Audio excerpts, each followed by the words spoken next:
Bismillahirrahmanirrahim. Bonjour chers étudiants. On abordera le deuxième cours dans la pathologie infectieuse du tract digestif. Notre intitulé aujourd'hui c'est la tuberculose, mais cette fois-là dans la forme intestinale. C'est le cours de professeur Kassi. Comme d'habitude, tous les liens de tous les supports utilisés dans les vidéos sont dans la description à télécharger. N'oubliez pas, chers amis, à abonner pour recevoir les prochaines vidéos. N'oubliez pas aussi un maximum de j'aime et de partage. Ne laissez pas ces vidéos à votre disposition. Un maximum de j'aime et de partage afin que ces vidéos atteignent le maximum des étudiants le plus tôt possible. Donc, on avait vu précédemment la tuberculose dans sa forme péritonéale. Deuxièmement, on va aborder la tuberculose dans la forme intestinale. On va suivre le plan du cours d'introduction épidémio, l'éthiopathogénie, l'entomopathologie, le titre le plus important, les manifestations cliniques avec le tableau descriptif, la forme typique, examen clinique, paraclinique. On finira par quelques formes extra-intestinales ou bien extra-gréliques, le diagnostic, traitement et une conclusion. Commençons premièrement toujours par une introduction. Donc, comme définition ou introduction, la tuberculose intestinale, elle est la localisation de la bacille Mycobacterium humain, Mycobacterium tuberculosis, ou bien rarement, à noter aussi, vous voyez la ressemblance avec la tuberculose péritonéale, le Mycobacterium bovis ou le Mycobacterium africanum peut être aussi détecté dans la localisation intestinale, mais faites attention, c'est le Mycobacterium tuberculosis qui est le plus souvent fréquemment retrouvé comme agent pathogène, mais c'est pas le seul agent pathogène. Faites attention, c'est souvent le Mycobacterium tuberculosis, mais pas toujours. Faites attention dans vos cas cliniques. Faites attention à ce piège-là. Deuxièmement, l'intérêt de la question. Et vous allez voir les chiffres énormes des atteintes tuberculeuses, malheureusement.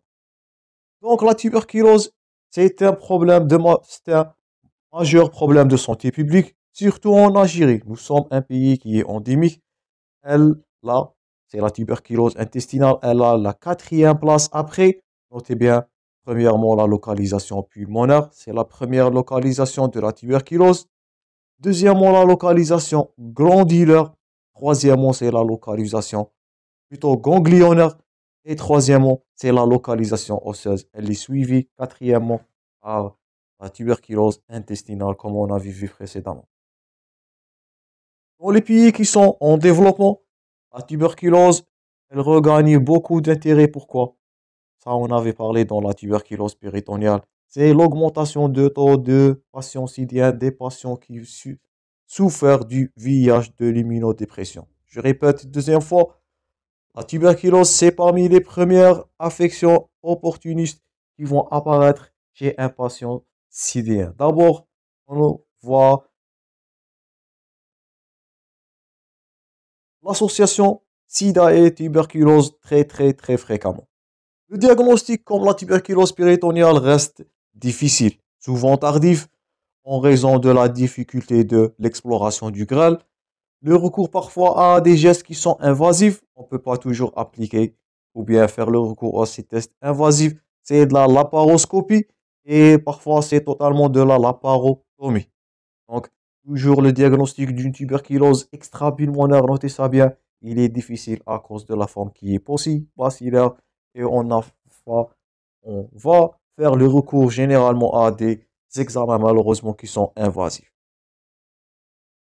Quelques chiffres épidémiologiques. La tuberculose intestinale constitue 11% de toutes les tuberculoses extra-pulmonaires. Et notez bien ce chiffre énorme, entre 2000 et 2020, on compte 1 milliard de personnes qui sont infectées de la tuberculose, malheureusement. Donc, 1 milliard, un chiffre énorme. Entre 20 ans, entre 2000 et 2020, 1 milliard de personnes sont infectées par la tuberculose dans sa forme extra-pulmonaire. Comme on l'a dit précédemment, il n'y a pas de sexe ratio, c'est 1. Donc, il atteint les deux sexes de façon similaire. Il atteint tous les âges de vie. Mais généralement, l'âge d'atteinte, c'est l'âge jeune entre 20 et 40 ans. Mais on peut avoir la tuberculose à n'importe quel âge. Les deux sexes, je répète, sont atteints de la même façon. Gardez bien ces chiffres épidémiologiques, ces notions épidémiologiques en tête. Et bien sûr, la tuberculose, elle est favorisée par les conditions socio-économiques qui sont médiocres, les milieux défavorisés, la notion de dénutrition et bien sûr l'immunodépression, surtout du VIH.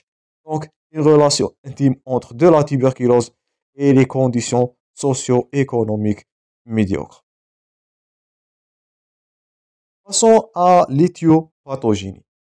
Donc, quelques notions de base concernant l'agent pathogène. C'est le Mycobacterium tuberculosis qu'on avait vu précédemment dans la bactériologie, le fameux Mycobacterium qui a été isolé par Robert Koch en 1882.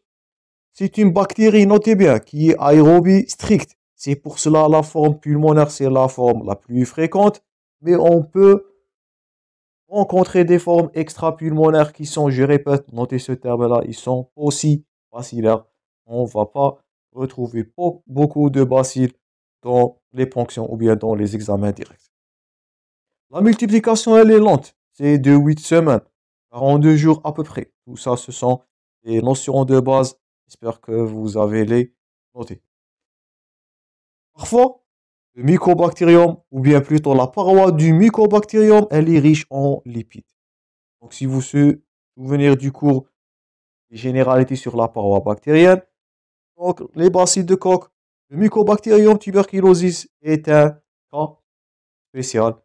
Il ne se colore pas à la coloration de grammes.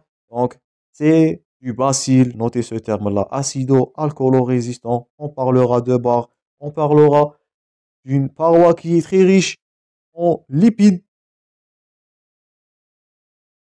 et qui va donner la caractéristique à la coloration rouge là, par la coloration spéciale de Zille et de Nielsen. Donc, en examen direct, donc ce sont des bacilles qui sont rouges, allongées de 1 à 4 micromètres de longueur, 0,2 micromètres de largeur. Ils sont légèrement incurvés. Ils ont une extrémité qui sont arrondies. Et bien sûr, la coloration, c'est de Zille-Nielsen.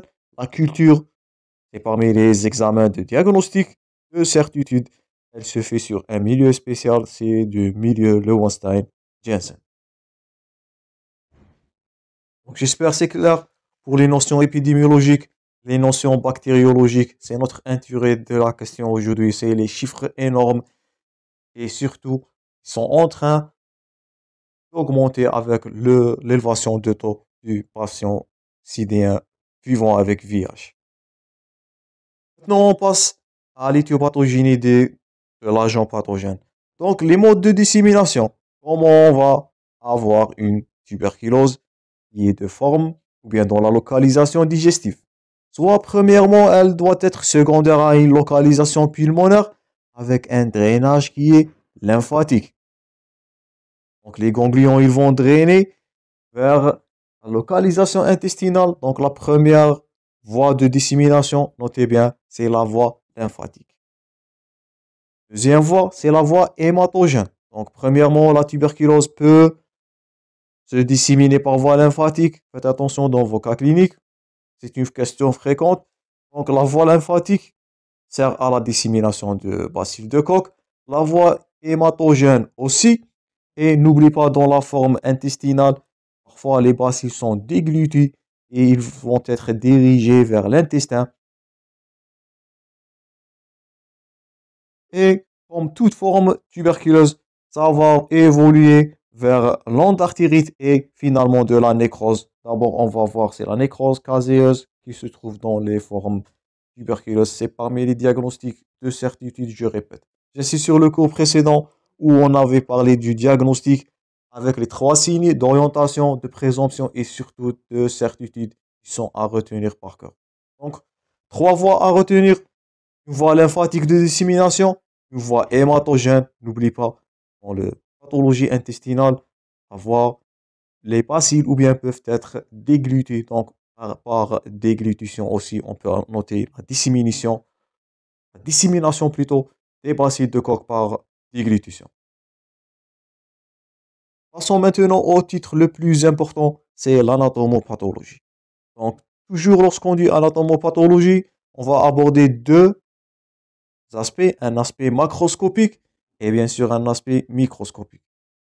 Commençons premièrement par l'aspect macroscopique. Et là, vous allez faire la différence entre la tuberculose dans sa forme péritonéale et dans sa deuxième forme, la forme intestinale. Notez bien, faites attention. Premier piège, c'est tout le segment du grêle ou du côlon qui peut être touché par la tuberculose. Donc la tuberculose peut toucher, je répète, la totalité, tout le segment du grêle et même du côlon. Mais la région qui est favorisée, c'est la région iléosécale. Donc retenez bien ces deux lignes-là. Donc la tuberculose intestinale peut toucher tout le segment, entend le segment ou bien le grêle et le côlon, mais la localisation iléosécale reste la plus fréquemment atteinte. On a trois formes sur le plan macroscopique. Notez bien ça. On a une forme qui est hypertrophique. On a une forme qui est ulcéreuse. Donc, soit une hypertrophie, soit des ulcérations, ou bien des formes qui sont intermédiaires entre les deux premiers. Donc, forme hypertrophique, forme ulcéreuse et une forme intermédiaire. Faites attention, notez bien l'aspect macroscopique et bien sûr l'aspect microscopique. On va détailler quelques aspects. Premièrement, pour la forme hypertrophique, c'est la forme la plus fréquente. Donc, la forme hypertrophique, c'est la forme la plus fréquente. Elle se trouve dans la région iléosécale. Surtout dans la région iléosécale, je répète, qui est la localisation la plus fréquente. Elle se traduit par une volumineuse masse de la fosse iliaque droite et une rétraction sécale dans les examens paracliniques, dans la radiographie. Donc, on récapitule. La forme hypertrophique, c'est la plus fréquente premièrement. Elle touche la région iléosécale surtout. Elle se traduit par une masse dans la fosse iliaque droite. Donc, c'est un signe clinique qu'on va trouver à la palpation et une rétraction sécale qu'on va voir dans les examens paracliniques dans la deuxième partie, dans la suite de ce cours. Donc, j'espère que c'est clair pour la première forme, qui est la forme hypertrophique, comme leur nom indique. Hypertrophie, une masse. Deuxièmement, la forme ulcéreuse. Donc, dans cette forme ulcéreuse, le segment atteint, il va devenir induré et épaissi. On note un ulcère qui peut être unique ou multiple. L'aspect blanchâtre là, c'est l'aspect des ulcérations. Souvent, ces ulcérations sont de forme circonférentielle, de moins de 3 cm de longueur. Ils sont peu profondes, notez ça bien, mais ils n'atteignent pas la musculeuse. Donc, je répète, la deuxième forme qui est la forme ulcéreuse. L'intestin ou bien le segment va être induré et épaissi. Cette ulcération peut être unique ou multiple. Elle est souvent circonférentielle, moins de 3 cm. Elle est peu profonde. Donc ça pose du diagnostic différentiel avec d'autres affections, parfois des cancers. Donc les tumeurs vont atteindre la musculeuse. Ce n'est pas le cas de la tuberculose intestinale. Elle ne touche pas la musculeuse. Ça, c'est parmi les critères de différenciation entre la néoplasie. Leur aspect, c'est irrégulier, pseudopolypoïde. Son fond, il est recouvert d'une membrane nécrotique. C'est pour cela qu'on va voir l'aspect de nécrose caséeuse toujours qui est rencontré dans la tuberculose dans la forme extrapulmonaire. Donc deux formes, forme hypertrophique, forme ulcéreuse. J'espère maintenant que vous allez faire la différence entre les deux formes. La première atteint la région iléosécale préférément. Elle va donner un aspect d'une masse volumineuse dans la fosse iliaque droite, hypertrophie. On peut utiliser le terme pseudo-tumoral. La deuxième qui est ulcéreuse, c'est une ulcération comme leur nom indique, mais faites attention, elle n'atteigne pas de la musculeuse. Et ça, c'est diagnostic différentiel avec des néoplasies qui peuvent évoluer vers des sous-couches. J'espère que c'est clair pour le plan macroscopique. Deuxièmement, on va aborder l'aspect microscopique. Et vous allez voir les similitudes sur le plan anatomopathologique dans l'aspect microscopique. Donc, ce sont des lésions spécifiques, caractéristiques qu'on a déjà parlé, qu'on a déjà insisté sur celles. C'est le granulome tuberculoïde qui prend naissance de la muqueuse ou bien dans les plaques de PR. Donc, c'est le granulome tuberculoïde. C'est cet aspect-là qu'on a vu précédemment dans le premier cours, dans la tuberculose péritonéale. Donc, voilà, vous voyez les similitudes. Donc, il peut atteindre soit la muqueuse et même aussi les plaques de PR.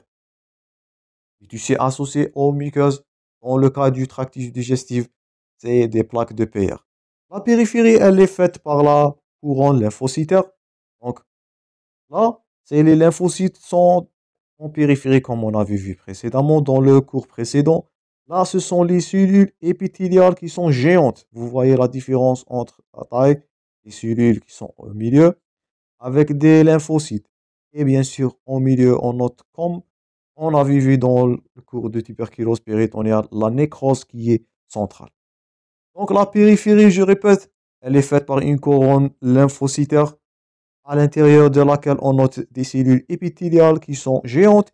Ils vont former un syncytium qui est lâche et sont parsemés de cellules géantes. Ils sont appelés les cellules de Langhans. Notez bien ce terme-là.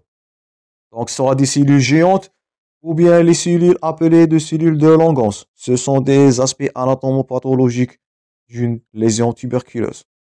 Et bien sûr, la nécrose caséeuse qui se produit au centre de ce granulome-là, qui a une valeur diagnostique très très importante.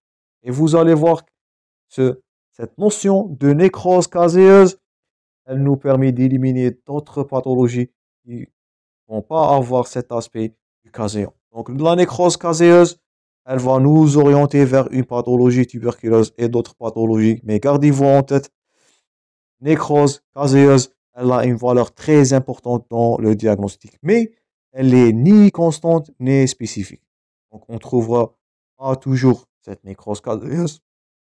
Et elle n'est pas spécifique seulement à la tuberculose. D'autres pathologies ont cet aspect-là du nécrose, du caséum, du nécrose caséeuse. Mais gardez-vous en tête maintenant que l'aspect de l'épithélium gigantocellulaire, les cellules géantes de Langhans, qui sont entourent ou bien qui entourent la nécrose, qui forment le syncytium, et bien sûr qui sont entourés de cellules lymphocytaires. Ça, c'est l'aspect anatomopathologique. C'est l'examen de diagnostic de certitude d'une tuberculose dans sa forme intestinale, sur biopsie, bien sûr. Soit de la muqueuse, soit des plaques de PR. Faites attention. Au fil du temps, donc, notez bien aussi que la tuberculose, elle évolue vers de la fibrose. Donc, cette fibrose, elle va étendre vers la sous-muqueuse et à la musculeuse. Donc, toujours, notez bien si on vous pose la question, est-ce que la tuberculose, elle évolue vers de la fibrose? La réponse est oui. Donc, la tuberculose, au fil du temps, vers le passage à la chronicité, elle va passer à la fibrose qui est étendue. Elle va étendue, bien, elle va s'étendre vers la sous-muqueuse, voire de la musculeuse. Donc, si on récapitule l'aspect microscopique, notez bien l'aspect du granulome tuberculeux avec la nécrose centrale, les cellules géantes de Langhans et faites attention sur le plan anatomopathologique, la tuberculose évolue vers la nécrose, plutôt vers la fibrose qui est étendue. Donc j'espère que c'est clair pour le titre le plus important, l'anatomopathologie dans cette partie. Une autre plaque, c'est la recherche des BK dans les biopsies toujours. Un examen direct qui est peu sensible, la visualisation des bacilles alcoolo-acido-résistants. En 30% des cas, je répète, les formes extrapulmonaires, ils sont aussi bacillaires. On n'a pas d'assez de bacilles pour poser le diagnostic. Il est peu sensible. L'examen indirect, comme on avait vu dans la tuberculose péritonéale, la culture sur du milieu de Leuenstein, Jensen et de la PCR, qui sont des examens de certitude. Donc ça, c'est un peu de la similitude avec le cours précédent. Donc c'est clair, j'espère, pour l'anatomopathologie. Maintenant, on va passer à l'étude clinique, au tableau descriptif. La forme la plus fréquente, on va voir les signes cliniques de la forme la plus fréquente qui est, notez ce terme-là bien, ou bien notez-la bien, c'est la tuberculose idiocécale non compliquée qui est la forme la plus fréquente, le tableau descriptif le plus fréquent. Donc la forme la plus fréquente qu'on va détailler dans la clinique, c'est la tuberculose idiocécale la plus fréquente qui est non compliquée. Donc on va voir cette conduite à tenir. Premièrement, l'interrogatoire. Donc, rechercher les antécédents. Antécédents de atteinte tuberculose, soit pulmonaire ou extra-pulmonaire, on peut avoir des formes qui sont latentes. On va voir ça dans le chapitre de pneumologie toujours. La notion de vaccination par le BCG, un comptage tuberculeux, l'état immunitaire du patient. Immunocompétent, immunodéprimé, ça diffère. La notion de tuberculose extra-intestinale. Donc, ça peut être une dissémination d'une deuxième localisation, soit pulmonaire, soit extra-pulmonaire, comme on a vu dans la pathogénie. Les signes généraux, donc, ils vont précéder souvent les signes locaux. C'est le syndrome tuberculeux, donc c'est la même comme tuberculose péritonéale, l'amaigrissement, l'asthénie, la fièvre, les sueurs nocturnes qui sont profuses en 75% des cas, le syndrome paranéoplasique, le syndrome tuberculeux, donc ça nous fait craindre. Donc, la clinique, d'après la clinique, on va suspecter, d'après ces notions-là, un patient qui n'est pas vacciné contre la tuberculose, qui n'a pas eu son BCG, qui a eu des notions de comptage tuberculeux, l'état d'immunodépression, ça va nous faciliter de poser le diagnostic d'une tuberculose intestinale. Et bien sûr, le syndrome, toujours syndrome néoplasique, paranéoplasique ou du syndrome tuberculeux, asthénie, amaigrissement, fièvre, sueur nocturne, c'est à retenir. Deuxièmement, après la notion de l'interrogatoire, les signes fonctionnels. Donc, dans la tuberculose idiocécale qui est, je répète, non compliquée, on note les signes fonctionnels suivants. Donc, on note des douleurs abdominales. Ils sont souvent localisés dans la fosse iliaque droite, surtout dans la forme hypertrophique. On note aussi des nausées et des vomissements qui sont dus à une pathologie du tractus digestif. Donc, une pathologie du grêle, elle tombe bien. Généralement, on va noter des nausées et des vomissements à cause de l'arrêt du péristaltisme. Donc, le patient, il va avoir des douleurs, je répète, dans la fosse iliaque droite, des nausées, des vomissements qui sont dus à l'interruption du péristaltisme, de la physiologie intestinale. Du trouble du transit. Lorsqu'on dit grêle, on dit du trouble des transits. Donc, on note des constipations. Donc, l'arrêt du péristaltisme, on a parlé déjà là, va donner des constipations. Parfois, des alternances entre constipation et diarrhée, ou bien des diarrhées isolées. Donc, la physiologie intestinale, le péristaltisme intestinal va être altéré. Donc, on note des douleurs et du trouble de transit. On note, ça c'est à retenir, un syndrome de Koenig. Le syndrome de Koenig, vous êtes censé de le retenir comme signe fonctionnel. Un syndrome de Koenig traduit quoi? Il traduit la souffrance de l'intestin grêle. Donc, si on note le syndrome de Koenig qui sont des douleurs du grêle, qui sont soulagées par la miction ou bien la défécation, plutôt la défécation. Donc, on a du syndrome de Koenig. Il va évoquer une sténose. Donc, on avait dit qu'il s'agit d'une masse dans la fosse iliaque droite.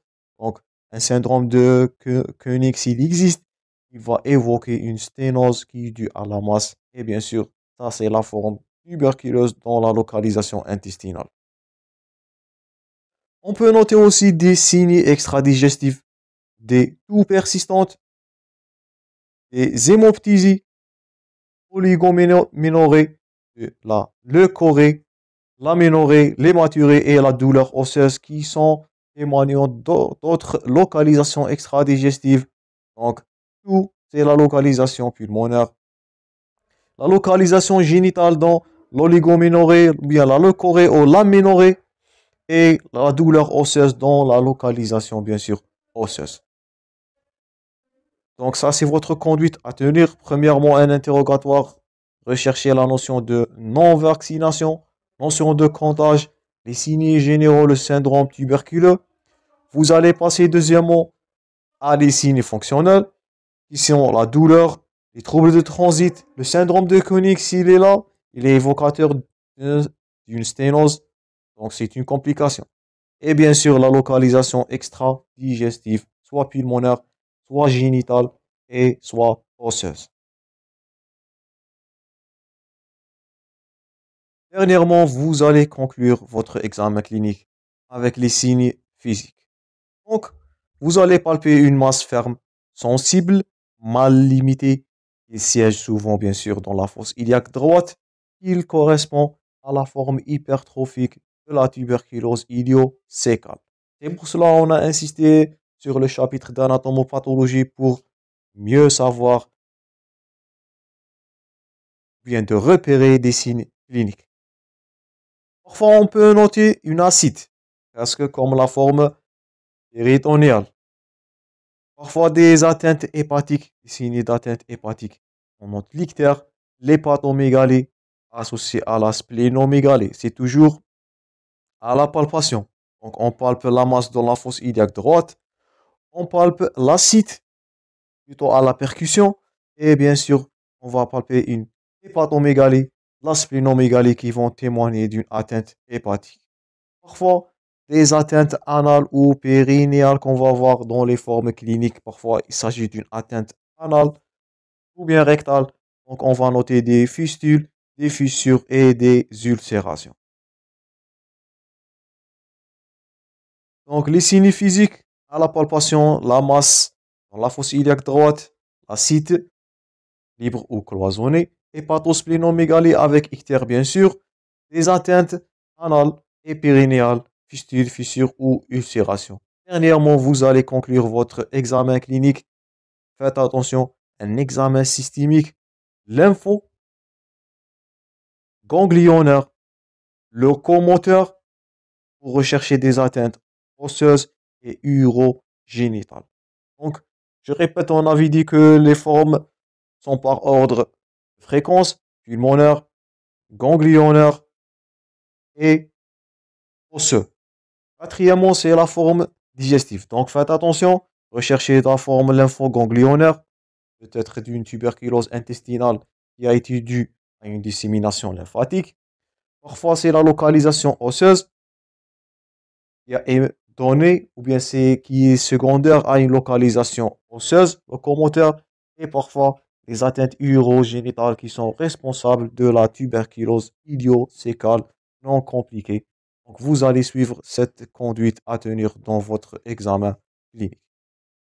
Donc, ça, c'est tout pour cette première partie. J'espère que vous avez retenu tous les points forts concernant la tuberculose dans sa forme intestinale. On va conclure ce cours très prochainement. Je vous remercie pour votre attention, chers amis. Je vous souhaite le bon courage dans vos préparations et à la prochaine.